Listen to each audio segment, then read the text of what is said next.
All right. Hello, everyone. Welcome back to OneSoccer. I'm your host for today, Josh Deming. I am joined by my colleague, as always, Alex Gange-Ruzik.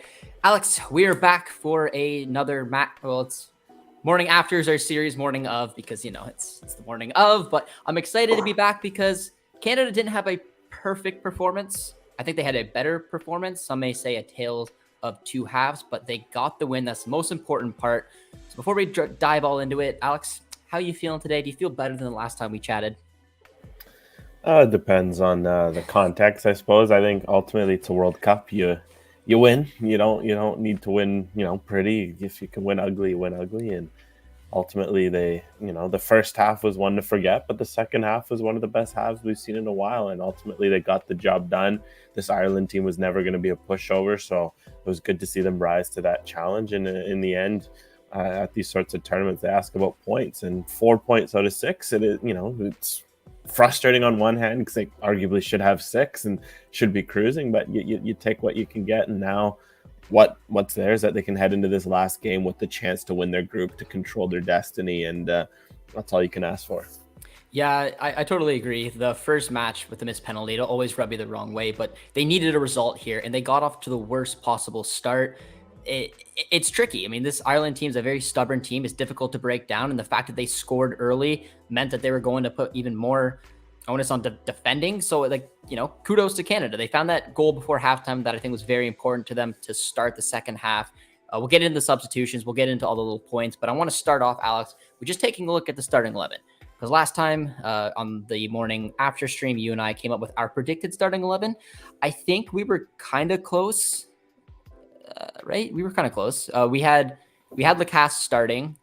Is that the only change that we had on our predicted one? I think it was. Yeah, I think. We didn't have Fleming either because I don't think we anticipated her starting. But yeah, pretty much I think we had Schmidt for Fleming basically because of injury, and then Lacasse in. So other than that, 9 out of 11. So what did you make of this team then? It wasn't. Fleming was the surprise. She came in. She played all 90, which is a really good sign. She got the armband as well. I thought she grew into the game, especially in the second half. What did you make of her performance, and did you like the overall look of the starting 11? Yeah, look, I think it was something on paper. It looks great. I mean, it's probably Canada's, arguably best 11 on paper, and that's that's for one thing. You can put up the lineups on paper. As we can talk about, it didn't actually end up looking like it's probably supposed to on paper, and that's kind of another issue of maybe what seems to be best for Canada. Canada hasn't maybe embraced or is able to execute or put out there, but on paper a lot of I think that's pretty much been Canada's first choice back four. And I think for example, Kadisha Buchanan struggled a bit, but coming off illness, maybe that was just that's why she came off at halftime, and Shalina Zadorsky shored things up. That midfield is definitely Canada's best midfield three, with Grosso, Fleming, and Quinn. Although I was hoping we'd see Grosso and Fleming in front of Quinn. Again, it ended up being Grosso in the double pivot, which limited her. Sophie Schmidt looks great replacing her off the bench. And then the front three, I mean, look, I was excited to see an Eveline Viens start. Adriana Leon and Jordan Huitema, you know what they can do. Leon gets a goal. I think overall the lineup was great to start. I think there were right away a few things I was looking like, okay, are we going to see that midfield trio? We didn't. It was again the pivot with, underneath the 10. The front three. I was a bit surprised to see Leon on the right and Huitema on the left. Maybe it was to kind of keep matchups relevant. But other than that, I liked what I saw on paper. That was about as good as you're going to get. That's totally fair. If you guys are joining us this morning after Canada picked up 3 big points in the World Cup, be sure to drop a like on the stream and let us know what your biggest takeaway is. We're going to go through mine. I put mine at the end of the game. We're going to go through Alex's, break them all down, and we'll chat with some of your guys's as well. And I see one that is very similar to one of my takeaways. Where is it? From Robert here. Said, my second biggest takeaway is that Jordan Huitema had a really good game. Unlucky not to have scored. I put her in one of my takeaways as well, saying that she had a solid shift out at left wing. Alex, I know that you have some question marks around that, so we're going to start with Jordan Huitema. We thought that there was a chance she'd get pushed out wide if Viens started. She did. We saw exactly that. She got shifted out to left wing.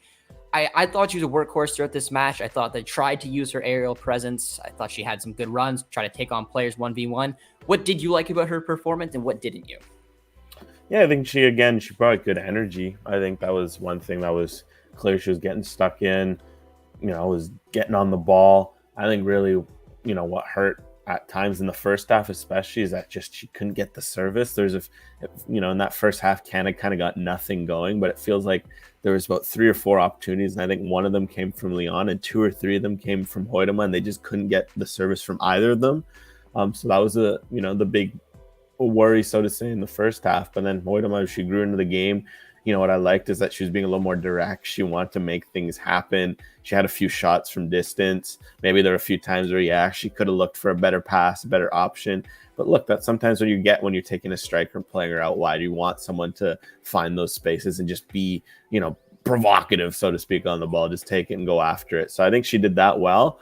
And I think credit can be given to her. After the first game, she was a bit quiet. She wasn't getting stuck in, and I mean, it's still something where you're looking at her, you're like, okay, where does she best fit? Because, even when Viens came off, the fact Sinclair went up front, and Sinclair rarely plays there anymore, and Sinclair was causing problems up front.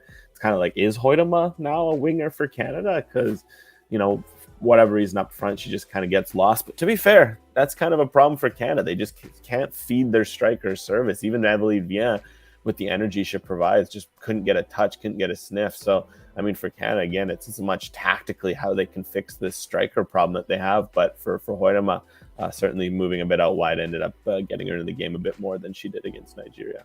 We've seen her play it wide at club level as well. I know that it took her a while to start as a striker for OL. She did play on the wings there, so she can definitely do a job there. But do you want to talk a little bit about Viens? I know how disappointed you were.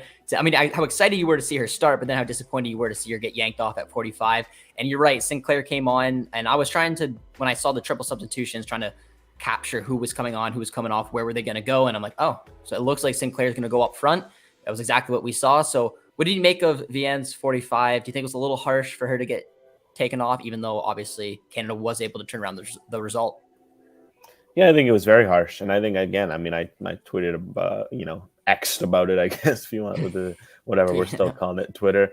I tweeted about it. It was extremely harsh for Viens. I think we can get into this discussion as well. I want to say, I think some of the substitutions were extremely harsh, don't get me wrong. But what I'll also say, Bev Priestman deserves full credit for her moves. And it was one of those where, as a coach, you kind of had to take someone off. And, I don't agree with Priestman's choice to take off the striker. Again, maybe this is just me. I grew up playing striker, and if I'm sitting there and I have no service, I'd always be pissed off, because it's like, as a striker, at some point, there's nothing you can do, right? Like, there's a few times where Viens made some great runs, and the ball was overhit or overcooked or underhit, and like, there's just nothing you can do about that as a striker. But also as a coach, Priestman had to make changes, and I think it was one of those where I didn't necessarily agree with who she took off, but she had to, and she nailed it. And I just feel for Viens, though, because it feels like with her, she just can't buy an opportunity with Canada, because she continues to look good off the bench. I think of her 4 goals, like 2 of them or 3 of them have all come off the bench. Like, she comes in the game and brings energy, and she's, she does well. But then whenever she starts, it's always just Canada. I don't know if, maybe it is her, but like, again, in this game, it's hard to say it was her fault. They just couldn't get anything going to her, couldn't get it.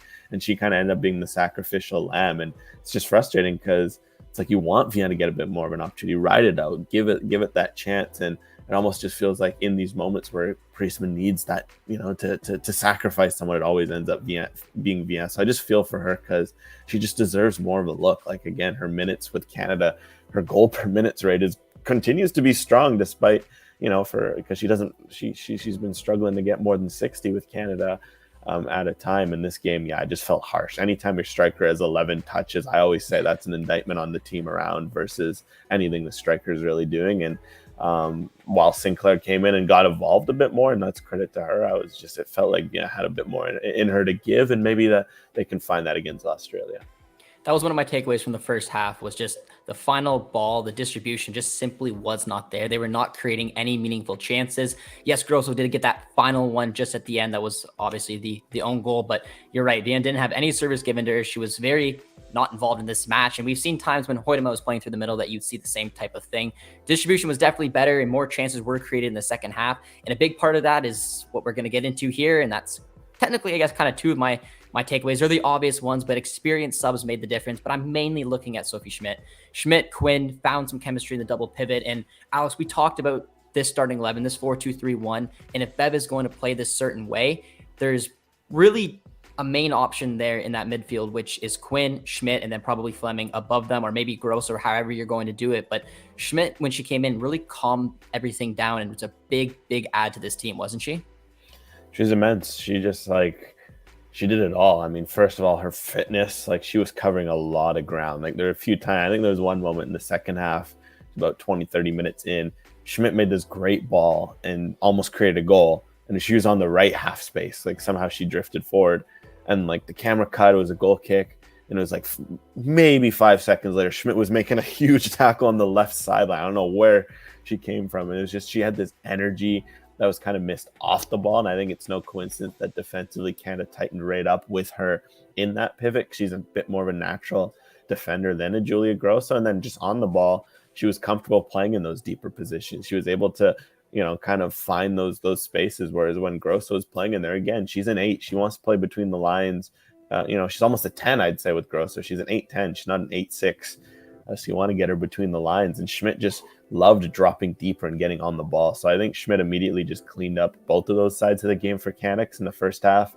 They were just too sloppy on the ball, not getting in between those spaces. And then off the ball, they were allowing a lot in transition. So again, if Canada wants to keep playing this double pivot, I'd say for the rest of the tournament, Schmidt and Quinn. And that's as simple as it should be. We fit the players that fit best in. And now it's a question, what do you do with Grosso? Because Grosso should be starting, right? I think we've given her pedigree. She'd make a great super sub, no doubt. But now it's what do? Do you play Fleming out on the wing like she played at Chelsea a year or two ago? Do you play Grosso out on the wing, which would be a bit unconventional? Do you go to a 4-2-2-2 and you play Fleming and Grosso as double 10s? Those are all options. But if you're going to keep playing a double pivot, if you feel the double pivot, which to be fair, I think one thing that Priestman loves about the double pivot, and we see it, is when Canada plays a double pivot, they defend better. If you're going to keep playing a double pivot, it should be Schmidt and Quinn. And I think we saw why in this game with just what Schmidt brought on and off the ball. Yeah, I totally agree. Schmidt brings defensive abilities. We know that about her. Yes, it's nice to have sometimes in double pivot your natural 6 and someone who can progress the ball a little bit more like Grosso, but just the way this Canadian side plays, that calming presence, and Schmidt got involved. She did create chances, so she was kind of a 2-for-1 deal there, and it's a lot of question marks. I don't know how. I have a feeling it should just probably right now be Grosso that's on the bench for the next match. It makes sense because she was the one yanked off. Fleming's more than likely going to start. I feel like she likes the wide players to be, I say actual wingers, but Huitema has played on the wing. Leon, you know what I mean. So I have a feeling that Grosso could be the odd woman out there. But Alex, let's move on now to your takeaways from this match. And I just want to also let you guys know, I did see a lot of tweets out there that Schmidt was the player of the match, even though she only came on at halftime. So let me know down in the comments if you agree. I do. I think she changed the game. I think she was a big part of the reason why Canada picked up 3 points. And like Alex and I are talking about, I think she did enough to hopefully start the next match, because I just think that she brings balance to this side. So Alex, pick one of your takeaways. What was the biggest takeaway in your tweet here that stood out to you, and why? Yeah, we can go for 2, because we talked about most of them. Pretty much just the subs. I think again the moves there, and I think just Chloe Lacasse again. She made things happen, and in terms of wide players, it's kind of she's been the one where she's looked the most comfortable in wide areas. Because again, Huitema had a good game today, but even then there are a few times where it was kind of awkward. It was kind of just delivery, final product, and again, Lacasse just ran. Even Leon, you look at her, she scored a goal today, but it was one of those where it's funny, right before she scored, she took a terrible shot, and it was kind of like, ooh, it doesn't feel like Leon's day. But that's why Leon, that's why she plays at a club, or she's at a club like Man United. When she's on and you give her chances, she can score, and it was just one of those where she scored at the perfect time. But yeah, Lacasse has just looked the most comfortable out wide of any of the wingers. It hasn't really been close, and I think it's something where I'm curious to see, can you get a Lacasse start? For example, if you're keeping a wide players, well, Lacasse has looked the most comfortable, so keep her there. If not, what's great with Lacasse, she can kind of play anywhere across the front line. So maybe if you're looking at potential options and you want to shift slightly to a 4-2-2-2, where Fleming and Grosso are double 10s, you can play Lacasse up front with a Huitema or with the Viens.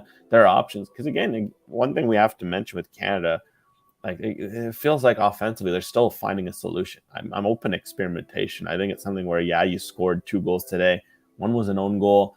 The the second goal was great and you should have had way more, but it's still at a point where there's some awkward pieces up front. There's a bit of chop and change. There's a bit of, final product experiment. And I think something with Lacasse is she continues to bring that energy and she deserves a start. And then from there, in what role, that's a whole other question. But again, I don't know what Lacasse needs to do more to earn a start.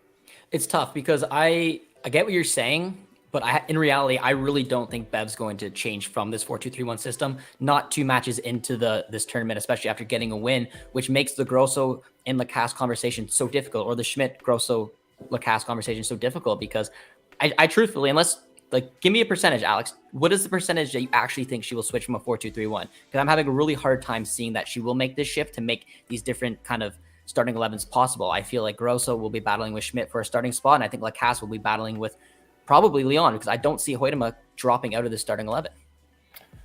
I'd say 30%. I don't think she's going to change formation, but also it's again, we're seeing it, right? The fact that you're seeing Huitema play on the wing, that's kind of like Priestman has shown that she'll be rigid with her formation, but flexible with the personnel. So that's something where I'm like, deploy Grosso on the wing. I could also very much see that, as wild as it is, if you're Canada and you're struggling to find, your winger depth. Like Prince and Rose didn't even see the field today.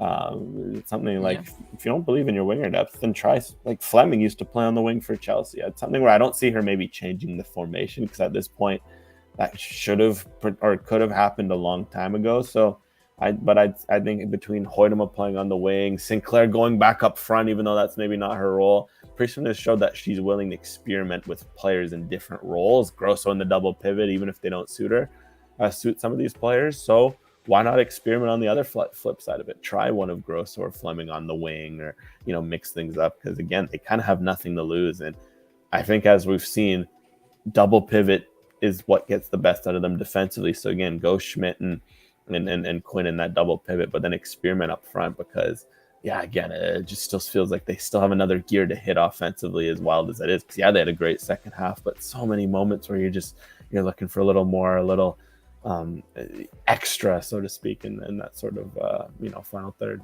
Yeah, it really wasn't working, and I think I feel like the click happened shortly into the second half, because remember Jade Revere's just kind of slice, those type of opportunities were happening for Canada, where they have the ball and they would just put in poor balls and just wasn't clicking. That offense wasn't going. And then Leon went in there, and I think she took a hit from 30 yards, and just a really poor effort. And it's it's going to be one of those days, the decision making's not on. She had players to both sides, and she decides to take glory from 30 yards, and all of a sudden, maybe 2 minutes later, she scores a goal and kind of calms everything down. So that's when it kind of clicked, and that's when Canada, I saw, started to play better. But to your Grosso point, I got a comment here.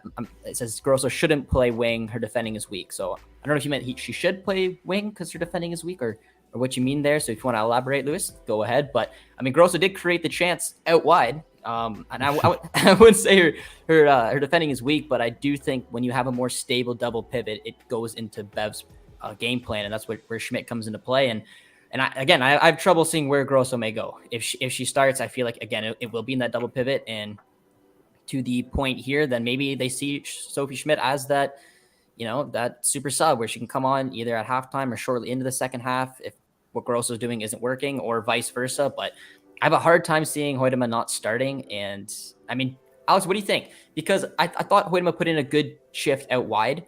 But what do you think is in Bev's mind right now after seeing Viens get yanked off after 45? Do you think it's more likely that Sinclair will start up front, that Viens will get a second chance, or that Huitema will get pushed back into the striker role, and then that maybe means Leon will go out wide and then Lacasse could come in, or maybe you're Grosso out on the left and Leon on the right, or Lacasse on the right? Yeah, well, first of all, Sinclair, according to Bev Priestman, Sinclair picked up a bit of a knock at the end of this game, so we might not even see her in there you go. The Australia game, but we'll see. She was limping. There's 6 days till the next game. It's something where we're just not going to know, right, until then. But no, to answer the question, it's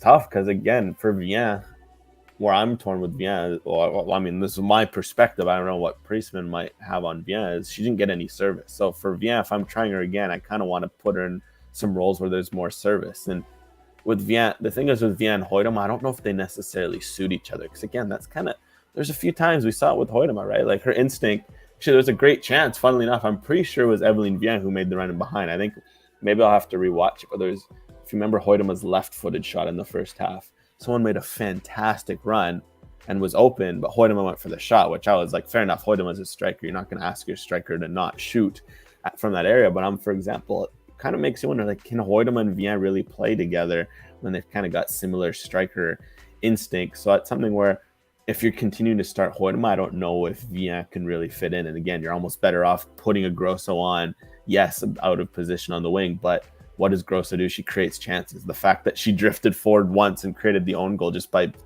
trying something, by being dangerous, putting that ball into a dangerous area, it would help Canada in that regard. So to answer the question, it feels like between Huitema and Viens, one of them is going to be like sitting on the bench, or at least that feels the way it should be, just because if you're Canada, you need that chance generation, and you're better off almost, again, putting a chance generator like a Fleming or a Grosso out wide and not taking away from that, because there are a few, even Leon as well, because Leon has the same, not issue, but she's a shoot first player. She's someone where, again, there was that opportunity right before her goal. It was like a 5-on-3, great opportunity. She cut in and shot, and it was just something where it's like, that's her instinct. You don't want to kind of take that out of her, but between a front three of Huitema, Leon, and Viens, that's a lot of shooters, and I'd argue that one, if not two of them, could come out, and I think would maybe benefit some of the other players if they did that. And I think it's no coincidence that Huitema and Leon thrived a lot when Viens was off. Not that because Viens didn't really have nothing to do to it, but it was more like kind of got another creator on with no Viens on, and it kind of gave Huitema and Leon a bit more opportunity to shoot and be that sort of players they are. Yeah, that effort from Leon on the 5-on-3 was not the best decision, but it was funny because, like I said earlier in the stream, 2 minutes later she scored. So, hit full circle, came around. I don't know what they're going to do, but one of my big first half takeaways was when Canada were not creating. They didn't not have the quality in that final ball, and they weren't very direct. That's when I was like, get Lacasse on. And I mean, Ken says it here as well. She loves driving forward with the ball. She loves creating. Alex, I feel like you and I, we're just going to keep saying it. And when we go build our potential starting 11, which we'll do at the end of this stream, there's a good chance we'll probably put her in the starting 11, and then Bev will more than likely start her from the bench. So it'll be interesting. But I do like this comment here from Robert. What would your take be on the Australia match for Schmidt, Alex? Because he's saying against Australia, it'll depend on Kerr's situation on whether or not Schmidt starts. So I like that. I like the correlation there. So do you think there's something there? If Kerr does start, do you think it's more likely that Schmidt would start, given the fact that she's a more defensive player and that could fit into that double pivot when you have the world's best player potentially coming at you? I feel like the Kerr situation is going to depend more on the back line, though, because I do think we have to remember last time Canada played Australia, they neutralized Sam Kerr very well across 2 games. But if you remember the setup from those 2 games, it was a 4-4-2 both games, and their double pivot was Fleming Grosso. It's something where the problem wasn't so much the midfield. For Kerr, it's the service, first of all. So you need to cut off the service, and I think that comes from having, a responsible front line, good press, etc. But then also what we saw, and be curious to see maybe if we see something similar, as we saw kind of Jade Rose in the Sam Kerr stopper role, where Rose's job was to kind of just, keep up with Kerr, take her on for pace, slow her down. And that'll be interesting because there's, with no Rose, it'll be interesting to see who could fill that role. I think Vanessa Gilles could, because she's kind of got the speed and the physicality, but it might mean a bit of a different role for her than what she's used to. Buchanan could also play that role if fully healthy, but also, again, between the illness and etc., who knows if she's able to play that role. But I think either way, that question will be answered on the back line. What we could see, for example, is a back 4, but one of Buchanan or Gilles play fullback, and their kind of job is, okay, just be free and go deal with Kerr. I think as unconventional as it is, because that's kind of what Canada did.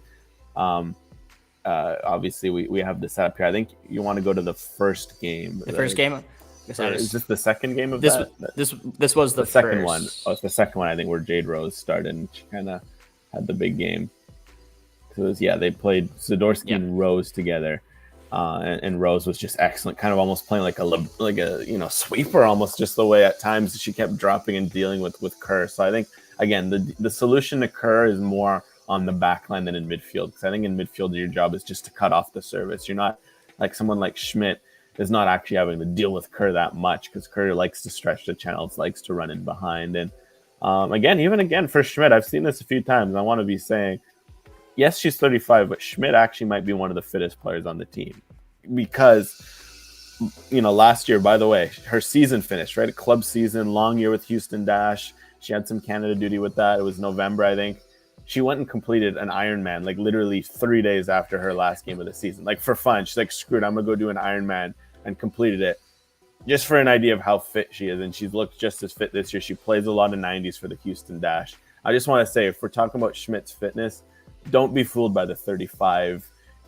She moves well, and she showed it in that second half. So I just wanted to throw that out there as well for Schmidt. No, that's totally fair. It's just wild taking a look at this match, which did not happen that long ago. I'm just on top, like just counting right now, like 1, 2. I mean, I don't know if Zadorsky will start. It depends on Buchanan, but if Buchanan's healthy, then that's 3. Like the entire back line could be different. Scott's obviously not in there. Fleming will play higher up the pitch. We don't know if Sinclair will be there. I doubt Prince will start. Like it's wild how different this side could look. And then the match even before that, and the first one, looks completely different still. I mean, Becky playing deep. The back line could entirely look different again. Fleming, Prince, like I know like some fans like to take a look at the previous meetings, but in reality, probably half or more of this Canada side will look different than when they defeated Australia those 2 times in a row. So it will be interesting to see what they end up doing, but it's very exciting. But let's shift just back to the game as an overall, Alex. It was a disappointing opening match against Nigeria. The missed penalty hurt, like we mentioned, only getting 1 point. Canada, despite their Olympic success, has not really shown up at World Cups. I think it's fair to say they're always underachieving. This win was massive. It puts them in a very, very good position to not only move on, but to win the group. What do you like? Just talk to me a little bit about the mentality about Canada finding a way, despite the rocky start, going down 1-0 against a difficult team. They dug deep, they got the result, and now they're in a pretty good place and should feel pretty confident going into that Australia match. Yeah, I think it's just huge because there's so much to factor in, like the importance of winning your group. Like again, if you're Canada, I'm pretty sure if you finish second in your group, your likeliest path, if all results fall to plan, is England and Germany in the round of 16, the quarterfinals. It's the defending Euro champions, and then it's the defending Euro finalists who arguably are stronger than England right now, given that they don't have the injuries and they just look great. Whereas if you win your group, the more projected path was Denmark and France. 2 very good teams, don't get me wrong, but like if you're sitting there, choice, you have to pick one. You're picking Denmark and France every time, eyes closed. No questions about it. It's just the importance. Again, it seems small because you have to beat everyone in front of you to get to the end of to win a World Cup. But the journey does help because it's not the Olympics where it's quarterfinals, semis, finals. Like what's great about the Olympics, you win the quarterfinal, all of a sudden you're in the semifinals. You're in medal contention, so to say. You find your way to Greece through the semifinals, you're in the final, and as we know, finals, anything can happen. Whereas the World Cup, you kind of have to grind your way through 3 games just to get to that final. It's a whole different beast, and the path you take gets there helps a lot. And so winning the group would be huge. And then for me, there's also the fact they completed a lot of firsts in this, or not first, but for example, this game, they scored 2 goals, right? That was the second time since 2011 out of 14 games that they've scored more than 1 goal in a World Cup game. They have struggled to score at World Cups in the past, and one of them's an own goal, but that's a victory, especially because Ireland's a very good defensive team. Like, you can be like, oh, Canada's always expected to beat Ireland. For me, I was looking at this game, I'm like, ooh, this is a 1-0 game. Maybe Canada keeps Ireland off the board, but then they nab one. The fact they got 2 against this Irish defense, that credit does have to be given to Canada, especially because Canada feels like they weren't at their best offensively. So the fact they got 2 out of that is key. So there's a few things to look from for that. There was Luke Wellman was mentioning on the broadcast as well. It's a great stat, from him and Amy Walsh. How they're saying like this is just Canada's 2nd win over a European opposition ever at a World Cup, because the other time was against Switzerland in the round of 16 at 2015. It's also huge as well because Canada's kind of struggled against European teams. The Olympics, there's only like 3 of them because of the weird format. It's a very global central heavy tournament. It sucks for European teams. That's kind of why Canada's dominated it. So the fact that they beat a European team, yes, it's Ireland and not maybe one of the top teams, it's still a confidence booster. So for me, that it is a few important stats, especially now they head in Australia, the sort of team they should do well against. They always love these sorts of non-European opponents. Well, in the knockout stages, should they make it there, it's going to be European teams likely one way or another. So that was also a good confidence booster. That was a great stat, Alex. I think this stat for me topped it a little bit. The last time Christine Sinclair did not start for Canada at a World Cup was 1999. Just let that sink in. Since 1999, Christine Sinclair started every single World Cup game for Canada until today. So they were saying how big of a decision it was to leave her out. And obviously she got to start in the first match, which I don't think she would have got if Fleming was available. But isn't that incredible? Like, did you hear that stat as well? I mean, 1999, she played every single World Cup match. She would be the first player ever to score in 6 World Cups if she does indeed find the back of the net. But just a true Canadian legend. And Oliver Platt here has a nice tweet talking about, high pressure moments and bringing on 2 seasoned vets, and Sinclair and Schmidt help provide that. So it's just a really heartwarming story. And I was 3 years old when I was in 1999. So the fact that she scored in every single World Cup and is still playing is truly incredible. Yeah, that's a credit to Sinclair as well, that she's just the consistency and the longevity. And even now, like, again, she's had her moments in these games to get involved. She's finding a way to be a difference maker. And I think, again, she's making things happen. She just got to get that final product. Really, it's one of those where if her final product was there, it's a whole different story. She'd probably have 2 or 3 goals already, and you'd be like, oh, this is just, it's gravy. But that's sometimes the game. You get into the good areas, and you just get that finish. You put the shot 2 feet to the left, 2 feet to the right, and it's in. And maybe for Sinclair, if she can find a way to get that sort of clutch moment against Australia, how big would that be for Canada? Yeah, she did have some good chances, and I haven't even really touched on that when she came in on halftime. I mean, the one was difficult because the ball, it looked like it was going to get intercepted by the Ireland defender. She just missed it, so it kind of caught Sinclair a little off guard, and she didn't get the best contact with it, but she definitely had chances, and it was a shame because, I mean, you want to see a Canadian legend, a Canadian GOAT, continue to make history. So being the first player to ever score in 6 World Cups would just be incredible, so I'm really hoping for her. And yeah, I mean, big player, big moment. What a way to do it, to hopefully get a goal against Australia. But I'm going to circle back to Bev here for a little bit, Alex, because we both thought Canada was very disappointing in that first half. Clearly, Bev did too. She made 3 substitutions at halftime. But for me, I was almost a little surprised by that because they got that late goal. A lot of the times, I mean, if they didn't get that late goal and it would have been 1-0 Ireland, then yeah, that makes total sense. Switch it up. It's not working, that you need to discover something. But they got that goal, and some coaches in my mind could be like, you know what? Let's keep it, or maybe make 1 substitution just because we got that goal. Let's kind of build on this. But despite getting the goal late, do you think it took a little courage to be able to make that triple substitution? Because clearly she didn't like what she saw, despite that late goal that put Canada in a good position going into the second half. Yeah, I think it was great from Bev Priestman. Again, it's something where kind of mentioned off the top, like, again, did I agree with Grosso and Viens coming off? No, but I think as a coach, you have a chance to kind of weaponize the game with subs. What's great with subs is that they can do so much for you. You can bring in fresh legs. You can rest some tired legs. You can, if your team's struggling, you can just throw someone in and destabilize them. Like, oh, my position's not safe, right? Like, you can just do so much. And I think the fact that Canada was struggling so bad, and especially they got the goal, but it's like, screw it, you don't need the goal, you need 2. It was always, you need to win.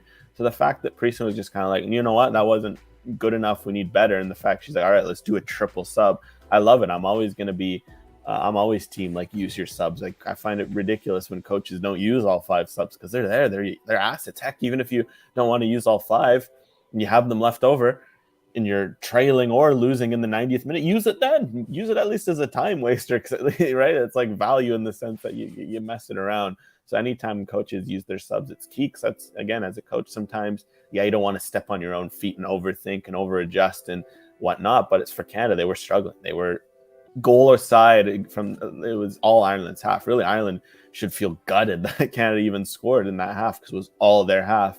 So the fact that Priestman looked at it, said, you know what, screw it. Whether or not people agree with my changes, whether or not they're the right ones, maybe, I just need to freshen things up. And that was the right decision to do that. And I think credit has to be given to Priestman, because I think a lot of time what we see from her is that she is a bit cautious sometimes. That kind of works, because what Priestman does well, she has very good pulse on this Canadian squad. We kind of saw it at the Olympics. Like, she just kind of knew when to push, when to kind of throw new names in, when to kind of keep the veterans on. And maybe over the last year, it's kind of felt like we haven't seen that as much from Priestman. Like it kind of felt like, ooh, she doesn't really maybe know the where certain pegs fit in on this group, etc. But I think today was a good example of that. Yeah, she knows that she has the pulse on this team still. Because I think anytime when you play it, when you have a half as bad as Canada did, and then a half as good as they did in the second half, that's usually a sign of a coach that, okay, things were on it. We made the right changes. We pushed the right buttons. And I think, again, Priestman deserves full credit for that. Absolutely. And it was huge to see based on the half. Yeah, I loved it too, because I was writing up a tweet just before halftime with basically 5 points, all negative. I was not impressed with the half. I did not think that we were in a good mindset going into the second half. And if it would have been 1-0 for Ireland, I think this match really could have been a different story. But, you know, a little luck. I mean, Grosso did well to get that ball in, and an own goal gave us a completely different opportunity in the second half, and Canada took it. But like I said, I mentioned it. I like what you said as well, Alex. I like that she said, nope, I agree. Yes, maybe we got a little lucky, a little fortunate to get that goal, but what I saw for this half did not work. It's time to make some wholesale changes. She did that, and it paid off right away. Our friend here wants to get a little bit of love for Leon, and we mentioned her a little bit. I mean, I just thought that was part of how this game just completely changed. 2 seconds basically before she scored, she had that poor effort, and then when she scored, Canada started playing a lot better. So I definitely want to give her some love as well. But I'm just going to go through a few comments here, Alex, to get some questions in. So you guys have any questions right now before Alex and I build our projected starting 11 for the Australia match? Get some questions in right now. We're just going to go through them all. But yeah, I definitely want to give some love to Leon. She's been a player over the past 12 months that has produced for Canada. She hasn't always been in the best form for her club, been on the move quite a bit, but she's probably, I'd say probably scored the most goals for Canada. Maybe it's Fleming over the past 12 months, but well, it's Leon and Fleming between. I think since Priestman's been hired, it's those two by a good amount, and I think I'd have to go check through the data. I think it's like Huitema. It's kind of in that. It was Huitema and Becky were kind of the next few, but yeah, it's been Leon and Fleming. And look, that's what I'll say about Leon, and that's why someone said it best that she's an enigma, because again, she can fade out of games. She can just she can disappear, but then she just shows up. And what's nice with her is that she can have a terrible game or a great game, but when the ball falls to her in the box, she's consistent. And that's a good finisher, because sometimes strikers, they almost get in their own heads. Like when they're in form, the ball drops them, you know they're scoring. But when they're in terrible form, you're like, ooh, you don't want the ball to fall there. With Leon, she can be in the worst form of her life, but you still want the ball to fall to her in the box. And I think that's a hallmark of a good finisher, a dangerous player. And that's why she still has a role to play. I mean, as we'll see, is that role a starting role? It's a good question, because again, up front, maybe does Canada need a bit more of a creator? If you're going to try to get more out of Viens or Huitema, you might need a bit more of a creative wide player, or like someone who brings a little more oomph in the Lacasse. But if Canada needs a finisher, if Canada needs goals, Leon's proven that you just give her an opportunity, she can step up. And hey, for all we know, maybe the solution we're not looking at here is maybe Viens and Huitema both need to come off the bench, and Leon's the one we're sleeping on as the starting striker / finisher. Who knows, right? It's something where for Canada, it feels like, again, Leon, every time we forget about her, she just steps up and finds a way to get these goals. Leon has scored some bangers too, and they were doing like the called out little videos, and all the play. I think the question was, who's the most likely to go on YouTube and watch their goals back, and almost every single one said Leon was the one to do that, because she scored some beauties, and she does score, and that's the point. So, but this is a nice take here, and I'm kind of curious to get your thoughts on it, Alex. But biggest takeaway was that we need a midfield to win. Schmidt was the winner here, not Priestman. I'll get to that. I'll give my opinion on that in a sec. The team was not prepared from the start. That's Priestman. Schmidt came in and dominated. So, I mean, I wouldn't say the team not being up for it from the beginning is on Priestman. I personally would say that's more on the players. Like Priestman can only do so much to get her team ready to play. I mean, yes, you could question the lineup, but the start was sluggish. The first half was sluggish. So, I mean, yeah, Alex, I'm curious to get your take on that. But the second half, it was Priestman. She's the one who had to make the decision. She recognized that, maybe she did get it wrong in terms of the lineup, but I mean, the effort that was there and the way that the team was playing, I put that a little bit more on the players. I give Priestman huge credit for making the substitutions, and then Schmidt has to come in and deliver, and she did that. And you're right, she is the big winner from this game. But I don't know. I feel like it's a fair point. Let me know in the chat if you agree with Matthew or what do you think. But Alex, what's your take on that? I would disagree, just because I agree with the take that the midfield is crucial for Canada, and it's something where we're going to hammer home, right? Like, we're continuing to hammer home. go with the balance that works and go with the best balance. But in terms of the start, I think there's just so much of it where I was sitting, I'm like, it's hard to say that it's coaching because, first of all, there's some heavy touches from Canada. They were just, it felt like for them, they were just so nervous on the ball, and there were heavy passes. Their weight of pass was all wrong. Every third pass was a long ball as well. Like that felt wrong. It's like you're playing a low block. What's great when you're defending in a low block, what sucks is spending 20 minutes without the ball. If you ever had been stuck in a low block where you're just going up against a team who could pass, it's terrible. You're just going side to side to side to side, and you're just watching the ball, and you almost like can get lulled into that's like Barcelona 2011, right? It's the classic. They just fizz it around, and it almost feel like the defender would blink, and next like they'd kind of come alive and break lines. And for Canada, they made it way too easy for Ireland because it would be pass, and then long ball. And Ireland's sitting there laughing. Like they got a back five. It's their five is completely on the top of their 18. They're laughing like, yeah, give us all the long balls. We want that. I think the stat that like floored me at halftime was that Canada was 7 for 27 on long balls. Like it was rough in terms of just executing those long balls. Yet every time they're like panicking, rushing. And I think that's something where it's hard to say that's on Priestman in terms of the players just not being there. And I think the fact that she kind of brought on the experience of Schmidt and Sinclair and that kind of calmed Canada down shows that, okay, maybe a bit of an adjustment of personnel. So I agree, certainly the midfield's going to be huge, especially going forward, because, look, if anything, Canada got lucky. They dodged some of the top midfields in the world. Like Ireland, they play double pivot. They're just more a defensive midfield. Nigeria has some good midfielders, but they were missing Adibaje is the best one, through suspension. Now Australia plays a double pivot, and they really want to go down the white wings and up front. Like it's a whole different story if you're playing like a Spain, for example, and England. Look at Japan, the way they've been playing this tournament through the midfield. Yeah. Canada's dodged a bit of a bullet, if anything, in that midfield. And they're going to need to get that midfield set up right going forward. But I think in this game, I don't know, it felt a lot more just like little things. Again, like Kadisha Buchanan, and it was mentioned there, like so good on the ball always, so composed. And today her touch was heavy, and it was very unusual to see. That's how she got that sloppy yellow card, which was so uncharacteristic. And there's just so much of that from players you don't expect that from. And I think it's hard to say you look at the coach and that one, that's kind of just one of those where the players, and look, it happens. Sometimes it's a World Cup, sometimes it gets nervous, sometimes that's the occasion. And for whatever reason, that first half, that seemed to be the case for Canada. Yeah, I noticed with Buchanan in both matches, especially in the first half against Nigeria and then the first half of this match as well, is like you said, when the team is sitting in a low block and allowing you to have the ball, you want to get the ball to a creative player. I mean, this is where Grosso, I thought, could have came in handy to try to find that right pass, that perfect ball to the wing up front, play through Fleming.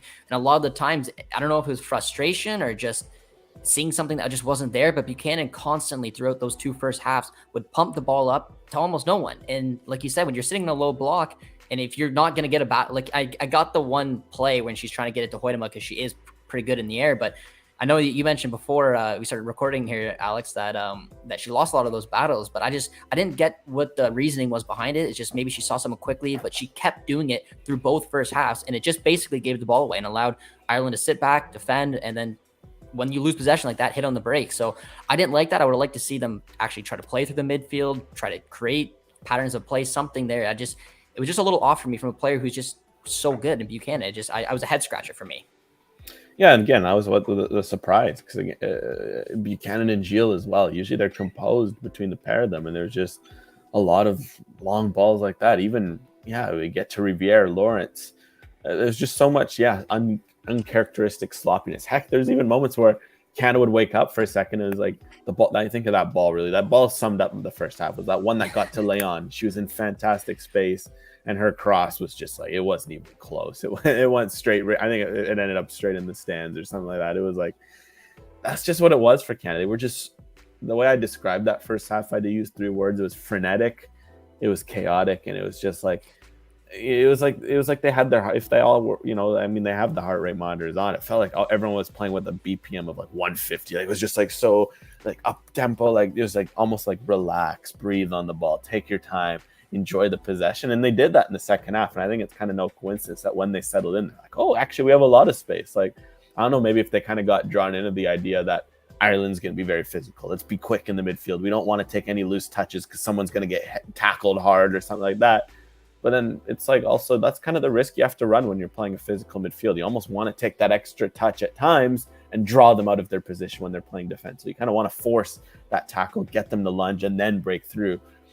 Just especially when you're playing against a low block. And I think Canada kind of realized as the game went on, but for whatever reason, in the first half, there's just too many more. Even Quinn had ended up having a great second half and grew into the game and was just excellent. But even in the first half, Quinn's always so consistent on the ball. And even there's a few times where they take the ball and it would just be, a bit rushed, a bit sloppy, a bit uncharacteristic. And it was just, that was kind of just, it ran throughout the whole team, you'd almost say. Yeah, I think the goal really calmed them down. Again, if it's nerves, if it's just overthinking, or thinking, Ireland was going to press them and get the ball and be physical. I don't know what it was. It definitely disconnect throughout the team. And once they got that goal, it's like they were able to finally calm down. And again, still props for Priestman for making those substitutions. The second half, right from the beginning, was just so different. The way that they played with the ball at their feet, the way that they just grew a little confident, grew into the game. And it was just, again, it was a tale of two halves. So here quickly, Alex, before we get on to building our predicted starting 11s, would you start Lacasse over Leon?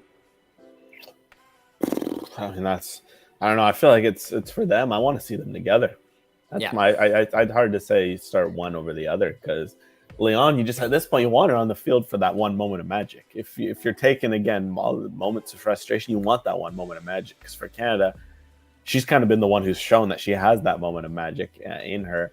So if anything, I want to see Leon in the cast. And the question is more, who do you kind of sacrifice at that stage? Do you just go back to Huitema? Do you run Huitema, Leon, Lacasse? Or do you run Leon, Viens, and Lacasse? I think, again, as we've kind of seen, we've just seen a lot of Huitema and Viens don't really seem to mesh together. So you'd kind of have to pick between the two. And that one's a great question because Huitema has kind of the two, has shown more this tournament, you could argue. But as she's also shown, she's struggled up front. So you do Lacasse, Leon with Huitema up front and hope that the combination of wingers gets more out of Huitema. Or do you go, do you say, all right, Viens had just a bad luck, 11 touches, hard to, not her fault. You go Lacasse, Leon, and Viens, even though Huitema had a good half, and just have Huitema in a super sub role. I don't know. That's the way I'd view it for Priestman. I think it would be a good debate to have if you're looking at keeping a traditional front three, of course, ignoring some of our wilder ideas we've had earlier in the show. Hey, we'll get into it when we start building the starting 11. I do agree with that. I would not start her over Leon, but I would like to see them both start together. So whatever way that works, I think they should both be on the pitch. Leon from the left and Lacasse from the right. Quickly, I just got rid of the one comment. Assuming she's healthy, do you start Sinclair next match or do you save her for the second half? I like the super sub role. Why not continue to work with it again? Because like we mentioned, the thing is with Sinclair, it's just usually when she starts, you're kind of taking something away, if that makes sense, just in the sense that her best position is midfield and between Quinn, Fleming, Schmidt, Grosso. Like, it's hard to say you're starting Sinclair over a midfielder and then up front. As we've seen, she was good in the second half as a super sub up front, but again, she doesn't really play up front much anymore. It's more of like a destabilized. So I'd say for that now, keep her in the super sub role. It worked. Why not kind of work with it? So that's the for that. And as for this question here, it's just because I've seen it asked a few times, we may as well put it out there. So for Nathan, you're asking about Kadisha Buchanan. She was actually dealing with illness heading into this game. She didn't train on match day -1. She just stayed home. She's battling a bit of an illness. And I think you could kind of tell she was fighting it a bit, and that's kind of why she came off at the first half. I don't know if that was something that was there in the first game, if she had that illness, but it was definitely bad enough in the lead up to the second game for her to miss a training session. So obviously I don't think it was very widely reported because, between time zones and, whatever, a lot of, kind of news from Canada's trainings is kind of, flown under the radar. I only saw it last minute. Someone tagged me oh, Buchanan missed training. I was like, oh shoot, I didn't even catch that at first. So that's something where it obviously it went under the radar. I don't know if they mentioned on the broadcast. They probably would have a few times, but yes, Buchanan dealt with an illness, and that's kind of why she didn't look herself in this game. Yeah, well, it'll be interesting, and we're going to talk about it right now, whether we think she's going to start in the next match. But Alex, we were 9 of 11. I think that's pretty good for us, right? 9 of 11 in our predicted, and we didn't know if Fleming was there, we would have been even closer, but we assumed that maybe she wasn't going to be available, and maybe the Buchanan situation will screw us over a little bit more. But let's try. Let's try to build it. I put the 4-2-3-1. Do you have any objections to that, or do you think that's pretty safe? Yeah, I mean, we'll assume the 4-2-3-1. We'll see about Buchanan though, because again, Okay. I think it's something. It's illness. She was good enough to play now. I mean, you really never know. So I mean, we can only assume she's starting, but maybe we can build a bit of a contingency plan, and we can stick with the 4-2-3-1 because that's been the preferred, and that's the one safe option we seem to know. Okay, well then, just quickly looking at the back line, I'm assuming it's gonna be the exact same back line, but if Buchanan's not available, Zadorsky goes over to the left side and Gilles switches over to the right. Do you agree? If she's not available, yeah, I'd say it would be Zadorsky and Gilles, and I think because Lawrence is in for sure. It'll be interesting to see though with the fullback situation. Like, Rivera's struggled with cramps in both games. She has had some good flashes, but could we potentially see like a Chapman kind of came in late, especially when we talk about worrying about Sam Kerr? But I don't know. I'd say this this back four probably going to kind of build with what's worked and what's with Rivera. What's also been clear is she slept on as a defender. I think it's because I don't know if it was because of her time in college and she was always more of an attacking player. I feel like there's been a few times now where you're like, will Riviere able to handle the matchup she did? Even Katie McCabe in the first half, there's a few tackles that Riviere had her on that right side. Okay, like Riviere's up for this. And really the fact that McCabe scored from an Olympico, that's nothing on Riviere. So Yeah. I'm good with Riviere also sticking in. I think that's probably what we'll see because it's good to build continuity in a back four. I totally agree. And yeah, so we're going to go with the same back four we've been seeing, but if Buchanan is not available, Zadorsky goes to the left and Gilles shifts over to the right. But now the biggest question mark for me, I guess, is the double pivot. Who do you have, Alex? Is it Schmidt, Quinn, or do you think Grosso will get a spot back in there?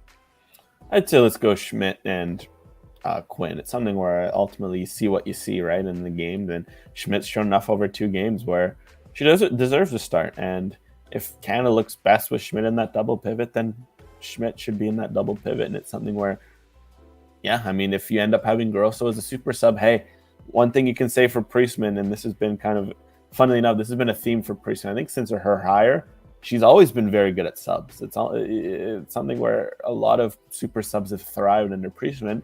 So if you have Julia Grosso as a super sub, that's not the worst option in the world to have. Let's just put that out there. I think that's totally fair. So that means the front four. And I also agree Schmidt is better suited for Australia. I just personally think that. I just think the teams look better, calmer. You might as well go with it, and it'll be a big call. I'm still on the fence of whether I truthfully think that Bev will do it. I'm probably 50-50 or whether I think Grosso will start in the double pivot with Quinn and Schmidt will be on the bench, but I agree with you. This is what I would do. So moving on to the front three, I'd assume Fleming is the lock at cam. Yeah. I mean, and this is the debate. I would like to see Lacasse start, but in reality, I just don't know if she will. So I guess give me. But it's like she has to. Like it's just You something think so? where, like, just look how good she was in the second half. Like she had some fantastic runs. Like she probably could have had a goal. She just kind of had that moment of hesitancy where she almost like defaulted, like get the ball to Sinclair, and she had her chances. Like at a certain point, she has to, right? Like I don't know. Maybe it's something where I'm just going into it too easy, but it feels like gut instinct based on what we've seen from 2 games, what we know. Like I feel like it would have to be Lacasse, Leon, Huitema, right? Yeah, I'm just filling it in right now. I was gonna say this is what I would do. Where is my?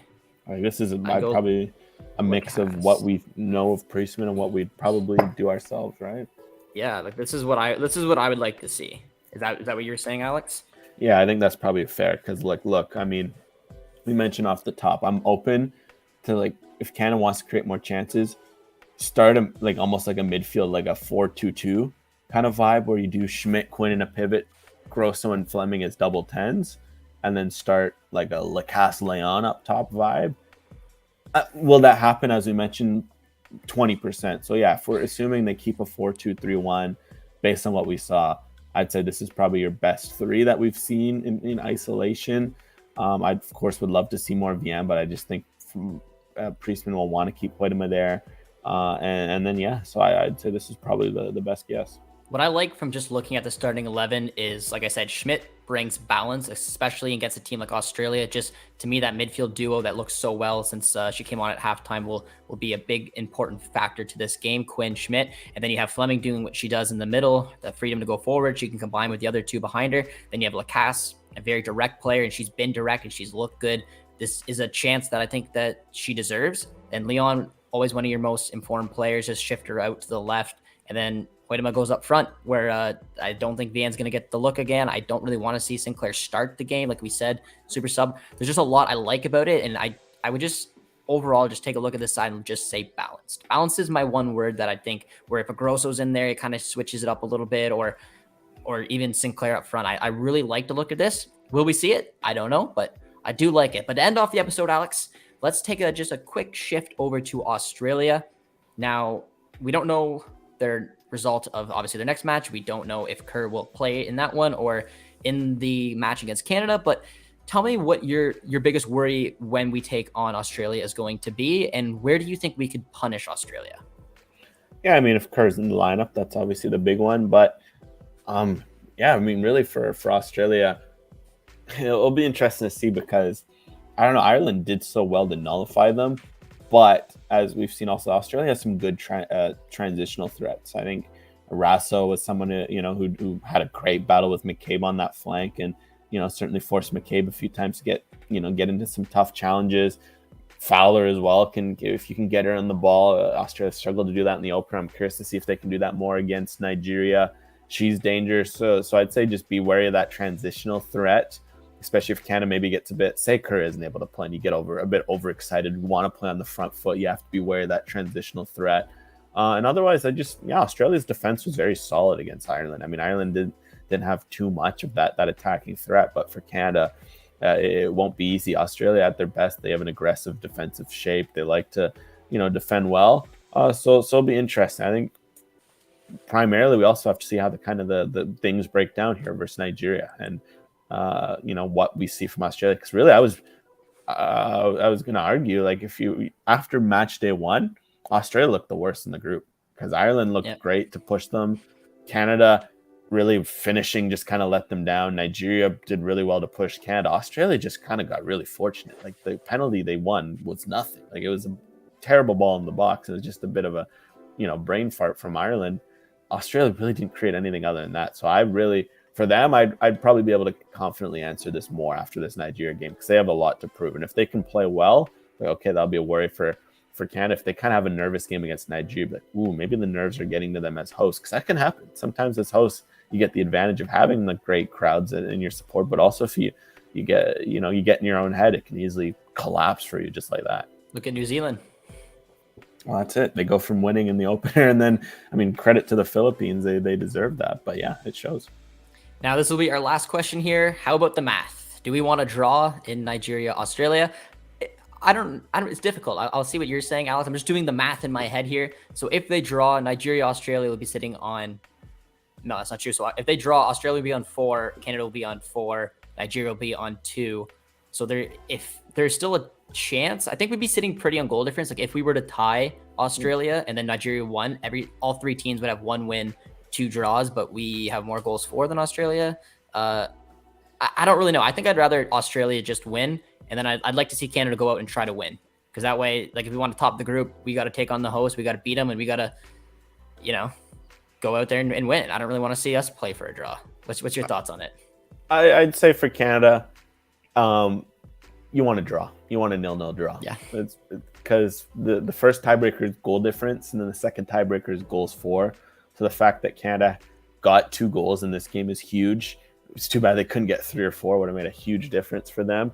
But the way I'd see it is you want to draw, because that would put Australia at 4, and then that would put Nigeria at 2, and of course Ireland at 0. In that case, that would be huge for Canada, because if it's a 0-0 draw, that would mean Australia only has 1 goal for.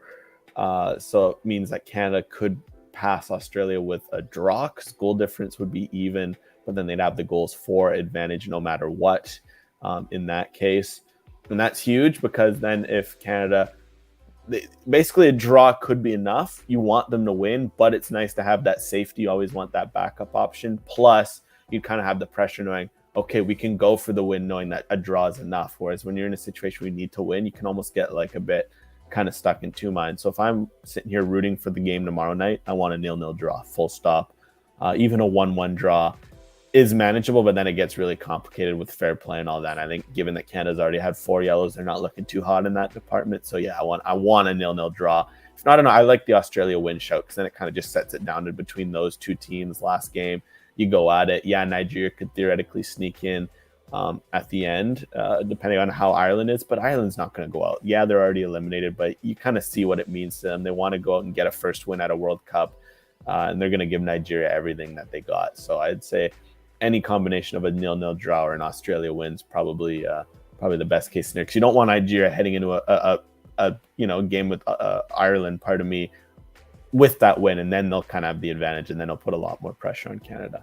Yeah, if Nigeria gets a win, that shakes this whole group up. My mindset, I guess, I was thinking that if they do draw, there's a chance Canada could just get knocked in the group stage, because if Nigeria is sitting on 2 and then they defeat Ireland, they'll be on 5, and then if Australia defeats Canada, Australia would be on 7, and then we'd be on 4, and we'd be eliminated. So, regardless, Canada needs to do business on the final match day against Australia, hopefully enough to top the group, because it will more than likely give you the better round. But that is all the time we have for today, guys, on our morning of stream. Alex and I will be back for another morning of stream next Monday it'll be at 11 a.m. Eastern time, but the game is at 6. So get up, grab a coffee, try to stay awake, and join us at 11 o'clock. So I really hope you guys enjoyed this. If you did, as always, be sure to drop a like on your way out. Drop a sub if you're new around here, and we'll see you guys soon. Cheers, friends.